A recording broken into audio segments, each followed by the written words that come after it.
Hello, and welcome to One Cool Thing, PC Mag's daily show on Facebook, where we show you one cool thing that we are testing in the PC Mag labs. I'm Sasha Segan, this is Jim Fisher, and this is a very special episode of One Cool Thing today, because as you can see, we are properly prepared for the solar eclipse. We're wearing our ISO certified Eclipse glasses right now, which means I can't see anything. I'm looking up at the studio lights right now, and I see sort of vague orange forms, which I guess means the Eclipse glasses are working. But today we are going to show off a ruggedized camera, the Olympus TG-1? TG-5. TG-5. Yeah, that TG-1 was 5 years ago. Okay, the Olympus TG-5 ruggedized camera. And we're also going to talk about Eclipse shooting tips because Jim is our photography expert and we can tell you how to get a good shot of the eclipse without burning out your camera or your eyes or your brain or the earth or anything like that. So, of course, we have Social Pete on the con here, taking your questions and comments about cameras, about phones, about eclipses, about celestial phenomena. Ask us; we will answer you if we can. But yeah, let's get to this Olympus camera. Now we have people on our comment threads often ask about point and shoots versus removable lens cameras. Yes. And we often say, you know what, point and shoots are on their way out, but I'm seeing here, this looks a lot like a point and shoot to me. Well, point and shoots are on their way out and they're not on their way out. They're specialty point and shoots. Okay. They're expensive point and shoots. This point and shoot is $450. Aha. So they're, while we're not seeing as many $100 to $200 point and shoots now, we're seeing things in the $300 to $500 range that either have a much larger sensor than a smartphone, a much longer zoom than a smartphone, or in this case, a much better build than a smartphone. So how good is the build? What makes the build so good? It's great. You can just do whatever you want with it, wherever that went. It survives, rated to survive drops from 7 feet. It can go 50 feet underwater without a case. It's crush-proof to 220 pounds. It's freeze-proof to 14 degrees Fahrenheit. It's probably some dust and splash-proof as well, obviously, because everything is sealed. And you have a 12 megapixel image sensor. Okay. Standard point and shoot 1/2.3 inch size. Has RAW shooting support. Has an f2 aperture lens at the wide end. Now, how does that compare to the sensor in a top-end smartphone nowadays? It's the same size as, say, a Samsung sensor. It's larger than an Apple sensor. Okay, so it's kind of like because Galaxy S8 is also 12 megapixels. Yeah. So it's similar to a Galaxy S8 sensor, but just in this much tougher body. Yeah. And it shoots 4K video. It shoots RAW format images. The lens is a 25 to 100 millimeter design. It's f2 at the wide end for low light. Zoomed, it does narrow down to f4.9. So when you're at 100 millimeters, your low light is not as good. But because it's a 12 megapixel sensor instead of, say, a 20 megapixel sensor in that size, you have better high ISO performance. Is there a pop-up flash? There is a built-in flash. Okay, there's a flash. There's a regular right here. flash Okay. and there's an LED flash. Okay. You get both. And there are a couple accessories you can get. This ring comes off.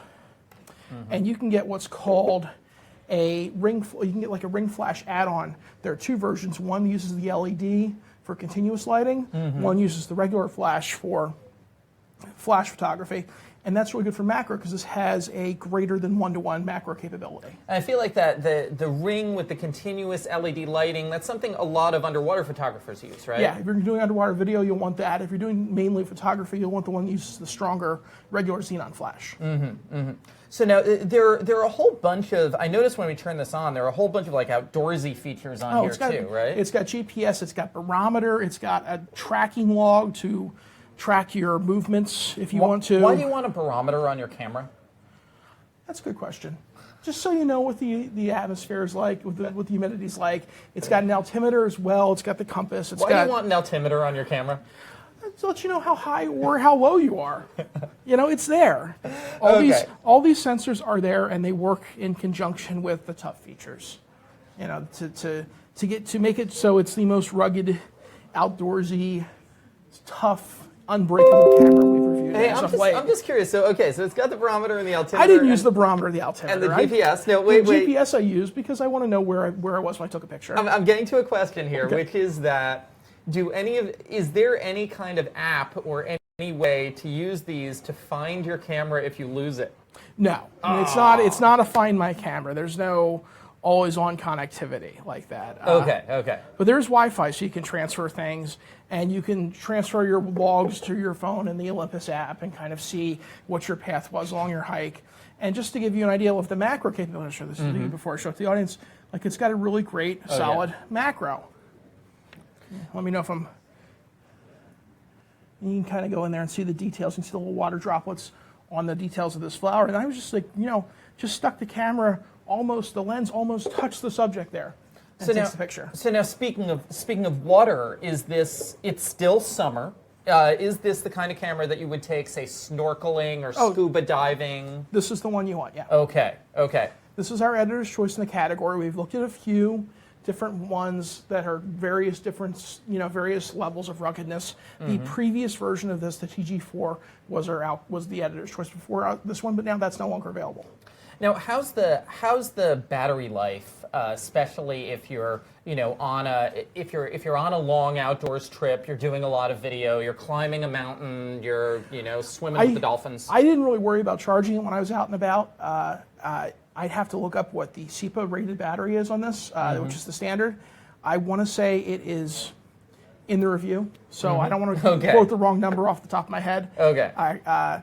But it's, spare batteries are always a good idea. This does do USB charging, though, so if you have a battery pack, you can just plug it into the micro USB port on the side and recharge it on the go. Okay, so now you said this is the 5th generation of Olympus Tough cameras. What are the differences between this and previous cameras for people who might already have a ruggedized camera? They're thinking, should I upgrade?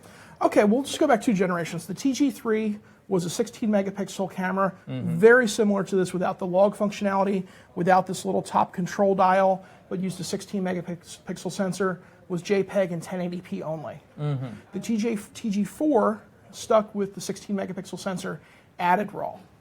This goes back down to 12, which is better for low light. It adds this top control dial.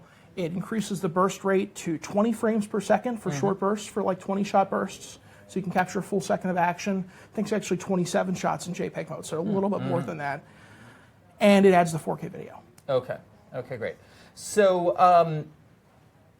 are you gonna, if you take this out to take a picture of the Eclipse this afternoon, are you going to burn out the sensor? Not at the wide angle. Okay. In 100 millimeters, I wouldn't use that with anything. I'd say if you don't have the filter already, stick to ultra wide angle shots, stick to low magnification, because it's the magnification that's going to fry your sensor. If you stick with Pete's got this link, a camera store in, I forget where they were, somewhere in the Midwest, did a video. They took an old Canon SLR and they stuck it to a 400 millimeter f2.8 lens, and they shot it right at the sun. And within seconds, the interior of the body was smoking. Whoa! And after a couple long exposures, the sensor had melted. Oh, so it's like that situation where you take a magnifying glass and you're like burning plants on the ground. Yeah. It's the exact same thing. It's the magnification that kills it. So when you're focusing the sun's brightness into like the size of the small frame, whether it's an image sensor or your eyeballs or whatever, it's not good. But if you just you're out and about and you kind of glance up, or you're using an ultra wide shot and you've got the sun in there and you've got the aperture shut down so you get the sun star effect, that's fine. Just don't leave it pointed at the sun the whole time. So it looks like we can take some questions, then we'll talk more about Eclipse photography. Does this take better pictures than a Galaxy S8? Yes. Why? Larger lens. Camera, it feels better in the hand. It's got better. It's dedicated just for imaging. It doesn't have all the other electronics in there heating things up. So you're not worried about sensor noises. Not only better because it's a 12 megapixel sensor, which I guess is the same as the S8. Right. But you've got more room for the sensor to cool. Okay. So any more questions out there at the moment? No. Okay, great. So going to the Eclipse question. Let's talk about the Eclipse. A lot of people are very confused about how to view and especially how to photograph the Eclipse, because we've all been told very, very strongly, do not look at the Eclipse without a pair of these. And that is excellent advice. No matter what you do not look at the Eclipse without a pair of these. So why don't I have to put a pair of these on my camera? You do if you have a telephoto lens. Uh-huh. If you have an ultra-wide lens, this has got the same lens as your smartphone, essentially field of view. So as long as you're just taking up to grab a quick shot and you're not leaving it pointed there for minutes and minutes and minutes, you're going to be okay. Okay. If you have a long lens, it doesn't have to be a $10,000 400 millimeter f2.8. It can be the 55 to 300 that came with your SLR as a secondary kit lens. Do not use that without a filter. Okay. Now there's a meme going around right now that says people who haven't had time to get Eclipse glasses should stand with their back to the sun and look at the Eclipse through their phone's front-facing camera the entire time. Is that okay, or is that going to burn out your phone? According to Apple, it's okay. Okay. Again, we're talking about a very, very small, tiny image sensor, a lens that is not going to focus that light that much. The sun's just going to be, if you're focusing on your face, or if you got to, even if you're just looking at the wide landscape of the sun's going to be a little dot on that. So it's a wide angle. It's not going to burn out that pixel. Hopefully not. Okay. And if it does, then your FaceTime is not going to be, as wonderful in the future. Looks like we've got some questions. Okay. Why is this better for low light than the 16 megapixel? Pixel density. The pixels are bigger, so the larger pixels can gather more light. And because they're not crammed together in the same amount of space, there is less noise. And this is a big reason why we've seen megapixel counts on smartphones go up and then come back down as well, because we found that basically a couple of years ago smartphones were going to 21, 23 megapixel cameras, and they've largely declined to the 12, 13 megapixel level. And a lot of that is because people were realizing that people weren't using all of those 21, 23 megapixel images. Generally, you're either viewing it online or you're printing it at sizes up to 8 by 10. Those 21, 23 megapixel images, really you would only need that if you intend to crop it really tightly. Whereas if you make the pixels larger, 12, 13 megapixels, that's great for an 8 by 10 print, and the bigger pixels collect light better. Right, and even if there are more pixels backing that lens, and your smartphone lens is still this little tiny circle. So that's only gathering so much information. So yes, you're getting more resolution out of a 20 megapixel smartphone than a 15 or 12 megapixel smartphone, but the palpable cropping benefits and printing benefits are not there.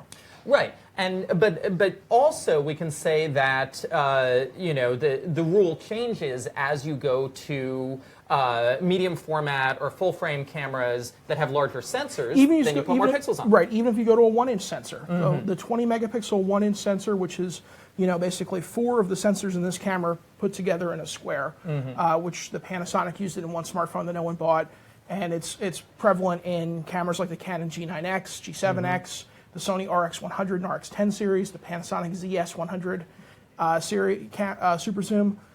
Those larger sensors, putting 20 megapixels in there is the right number of pixels to put in there. Okay. So going back to Eclipse photography.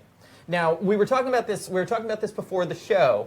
You were also saying that, beyond don't point a telephoto lens at the Eclipse, another thing... Without a filter. Without a filter. Another thing to remember is that if you do intend to take a picture of the Eclipse like this, you want to wear the Eclipse glasses anyway. Because unconsciously, this is a thing about psychology, not about technology. Unconsciously, if you are framing this image, you're going to end up looking up at the sun anyway. You can't control yourself. It's just there. It's what your human body is going to do. So you're going to need to wear the Eclipse glasses. And if you're really, really worried about it and you have a smartphone, get an extra pair of Eclipse glasses and just, do this. Yep. That's the other thing to do. Other tips, safety tips. Right. If you're using an SLR or a camera with an optical viewfinder, even if you're wearing Eclipse glasses, and even if you have a filter over the lens as well, do not look through the optical viewfinder at full magnification because, again, the sun is being magnified and pointed, and it's going through the optical viewfinder through the mirror, and the Eclipse glasses are not designed to protect your eyes from there. So use the screen, use the live view. Use live view. Okay. Always use live view. And if you have something with a tilting LCD, that will help you from looking up. Well, you can look down at the tilting LCD to frame your shot. Another question out there? Why don't we just watch the eclipses at night when the sun isn't hot? That's funny. It's a question for Tony Hoffman. Yeah. It's a question for Evan Dashevsky. Possibly a question from Evan Dashevsky.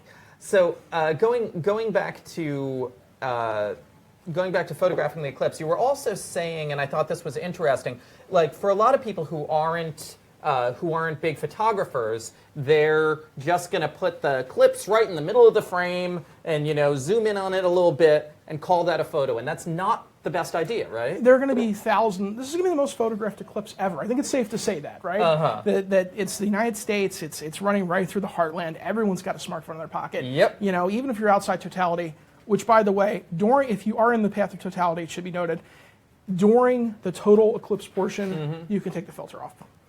Because you're just going to get the corona. But for most of us, we're outside of that, and we're not going to. You're going to be looking at other times as well. Yeah, just don't take a picture of the sun.